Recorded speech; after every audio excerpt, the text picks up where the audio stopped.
Salut à toutes et à tous, j'espère que vous allez bien. Alors non, cette vidéo n'est pas là pour repartir sur du face caméra, c'est juste pour vous expliquer en 2 mots ce que je vais faire aujourd'hui et pourquoi je le fais. Comme ça après on repart en voix off, une fois que vous avez tous les éléments, les images suffiront à elles-mêmes. Donc voilà, l'idée, vous l'avez vu, c'est que j'ai envie d'attaquer cette remorque. Mais avant ça, j'aimerais faire un peu de place parce que je voudrais pouvoir l'avancer ici. Et vous voyez, là c'est un peu le bazar, donc j'ai aussi un abri à bois à faire. Donc je vais faire d'une pierre deux coups, c'est-à-dire que je vais débarrasser tous ces cailloux, les passer par-dessus le mur, derrière c'est là où il y a le cabanon, et ensuite je pourrais me refaire un plat pour mettre des palettes, et justement des palettes j'en ai ici, j'en ai aussi dans le cabanon. Donc voilà, l'idée ça va être de faire un abri à bois pour 0 €, on va voir ce que ça va donner, je vais essayer quand même de faire quelque chose de joli, L'idée c'est pas de déblayer pour refaire de merde, enfin bon voilà, on verra bien ce que ça va donner. Bref, vous avez toutes les infos, donc moi je vous laisse avec la voix off, c'est parti. Allez, on est parti. Comme je vous le disais, bien sûr, il faut faire de la place. L'abri va venir dans le renfoncement que vous voyez juste derrière. Donc voilà, il faut que j'enlève tous les galets, que je fasse de la place, que je mette propre. Donc je les fais passer par-dessus le mur pour ensuite les ranger de l'autre côté. Alors ça fait pas mal de manutention, mais bon, je les mets là-bas. Ce sera la dernière fois que je vais les bouger, dans le sens où je vais m'en servir après pour refaire mon mur de l'autre côté.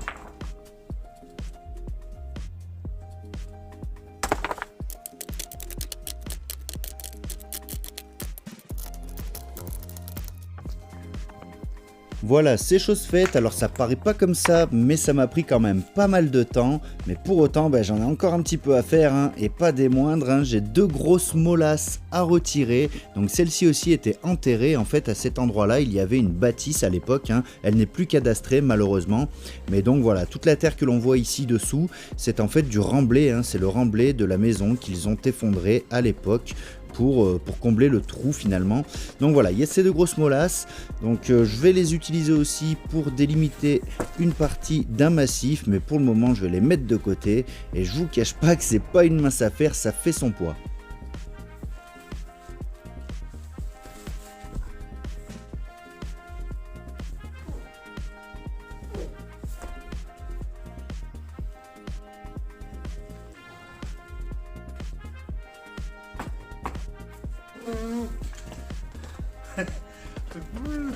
Trompette.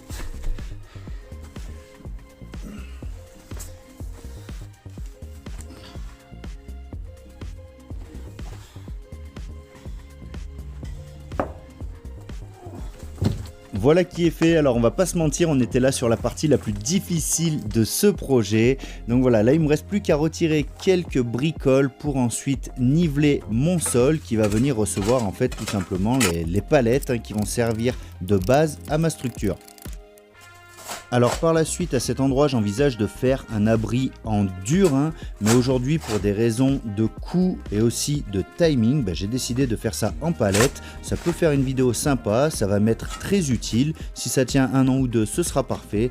Donc voilà, je finis de lisser mon sol, J'utilise pour ça un chevron comme repère pour voir si tout est bien plat. Après on n'est pas au millimètre non plus, mais il faut quand même que ce soit assez droit pour que les palettes soient bien alignées, et je m'assure quand même d'avoir une petite pente vers l'avant pour pas que l'eau vienne stagner contre le mur.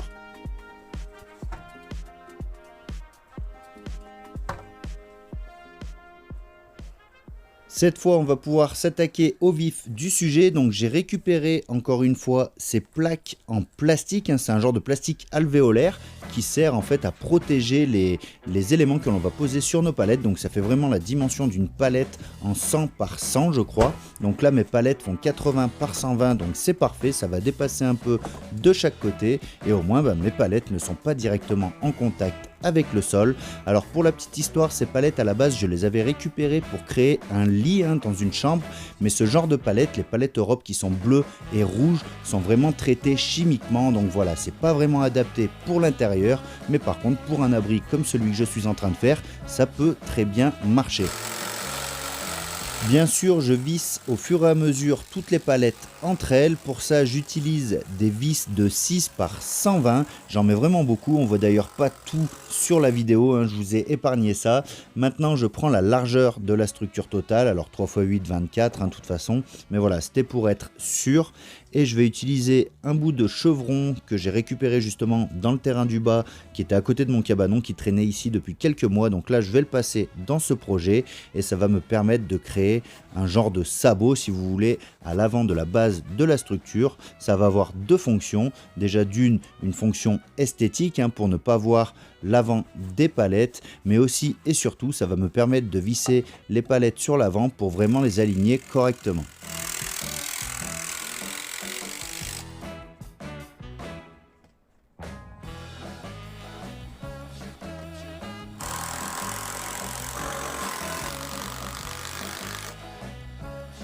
Ma base étant maintenant bien solide, je peux me charger de monter le deuxième rang de palettes. J'ai décidé de mettre deux rangs, ça va définir la hauteur de mon abri. Ça fait 1,60 m, ça ira très bien, en sachant que je vais remonter un petit peu sur l'arrière aussi pour avoir une pente pour le futur toit. Donc voilà, je fixe les palettes les unes avec les autres et j'ajoute aussi des chevrons pour vraiment rigidifier la structure.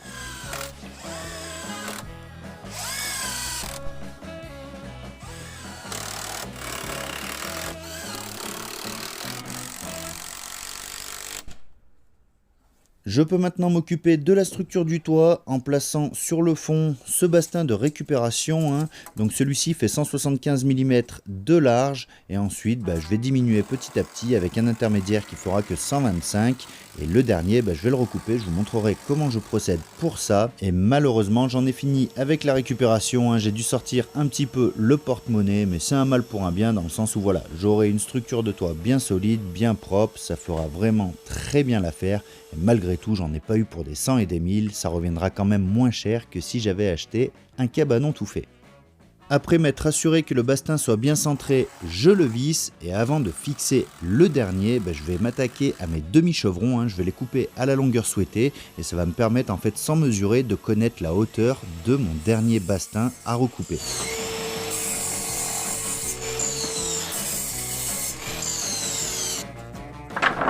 Du coup l'astuce ici c'est tout simple, je viens placer mon chevron sur les deux premiers bastins, je mesure ensuite l'emplacement du troisième pour connaître la largeur à couper, ça évite bien de faire des calculs savants et de se tromper.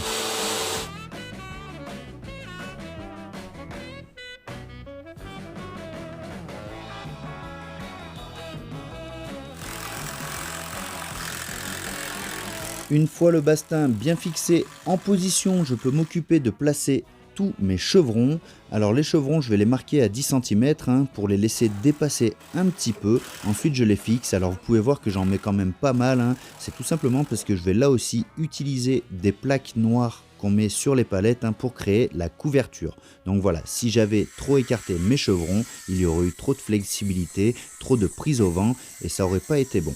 Du coup maintenant je peux m'occuper de créer mon bardage pour les côtés de l'abri. Donc là vous l'aurez compris, on est aussi sur des morceaux de palette. Je me suis pas embêté à les déclouer, je les ai simplement coupés. Et ici je remets tout à la même longueur à l'aide simplement d'une cale sur mon traîneau de coupe. Donc comme ça je peux le faire en série, ça va très bien et je suis sûr d'avoir la même taille à chaque fois.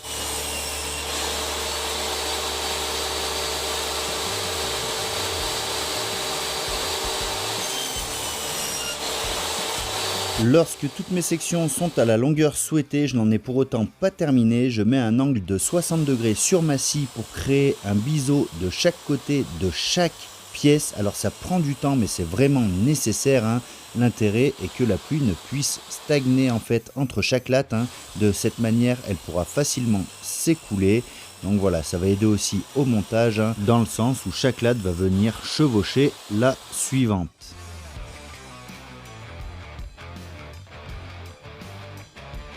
Avant de les mettre en place, je m'occupe de lazurer l'arrière et tous les côtés de chaque pièce. Pour l'avant, je le ferai à la fin lorsque toutes les planchettes seront mises en place. Et je vais d'ailleurs réutiliser la chute de mon bastin du toit pour venir faire un renfort sur le côté gauche. Là, c'était dans le vide, ça me plaisait pas trop. Donc voilà, j'ai lasuré la chute du bastin pour avoir vraiment un support sur l'extrémité de mes planches. Bien sûr, j'ai fait la même chose du côté droit et je peux maintenant lazurer toute la face de mes planches. Alors là, j'avais un peu peur, ça faisait un peu gris alors que j'avais choisi une lasure chêne moyen, mais au final, en séchant, le bois a vraiment pris sa teinte, donc voilà, pas de problème de ce côté-là. Et je termine ici en mettant une petite planche sur le bout de mes chevrons pour finir le côté esthétique de mon toit. Avant d'aller plus loin, je vais habiller l'intérieur du cabanon. Donc là aussi, je vais encore une fois utiliser ces plaques de palette. Donc ça voilà, je les ai pas payées, c'est vraiment du pain béni pour moi. Ça va avoir un esthétique franchement pas mal et c'est largement suffisant. Le but, c'est juste d'avoir de l'esthétique. Ça sert à rien d'avoir vraiment de la force, dans le sens où il y a des lithos qui vont venir maintenir les plaques. Donc voilà, les lithos seront écartés de 25 cm. Vous allez le voir, ils sont là. Donc voilà, je les recoupe et en fait je vais m'en servir pour venir fixer vraiment mes plaques en plastique contre mes palettes et ça permettra aussi de venir supporter le bois lorsqu'il sera rangé dans le cabanon. Lorsque le premier litho est bien posé, je peux enchaîner avec les suivants et pour ça j'utilise simplement une petite cale qui me sert à écarter les lithos vraiment à la même distance et vous pouvez le voir au niveau de l'œil, le résultat est vraiment nickel.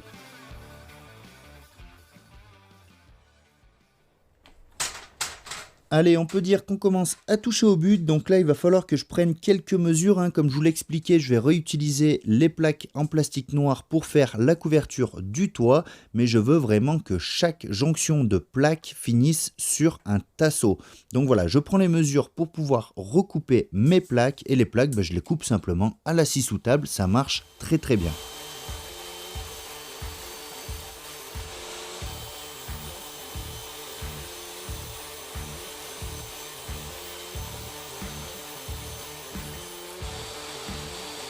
Lorsque celles-ci sont aux bonnes dimensions, je peux les préinstaller. Alors je dis préinstaller parce que je vais simplement les agrafer pour qu'elles tiennent en place le temps que je m'occupe de la suite. Donc là j'utilise mon agrafeuse Einel. Je vous rappelle que tous mes outils sont disponibles listés sur mon site internet www.fruxatelier.com.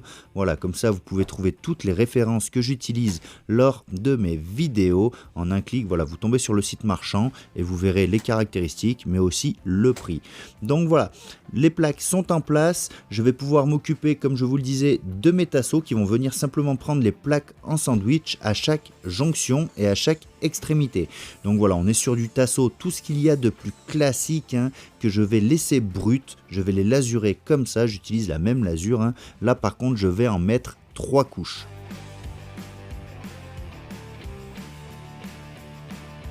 On se retrouve donc quelques jours plus tard pour fixer les tasseaux et ici petit détail qui finalement n'en est pas un, pour fixer ces tasseaux je vais utiliser de la vis inox. Voilà, ça va être vraiment à la pluie donc il faut que ça tienne dans le temps, j'ai pas envie que ça rouille, au moins si j'ai besoin de changer mes plaques un jour ou l'autre je pourrais le faire sans difficulté. On arrive à la fin de cette vidéo, j'espère qu'elle vous aura plu. Si c'est le cas, n'hésitez pas à mettre un joli pouce en l'air. Vous pouvez aussi vous abonner pour ne rien rater de mes futures vidéos. Moi, je vous donne rendez-vous la semaine prochaine ou la semaine d'après, je ne sais pas encore, pour une nouvelle vidéo. Et d'ici là, n'oubliez pas que le meilleur résultat est celui qui vous convient. Ciao!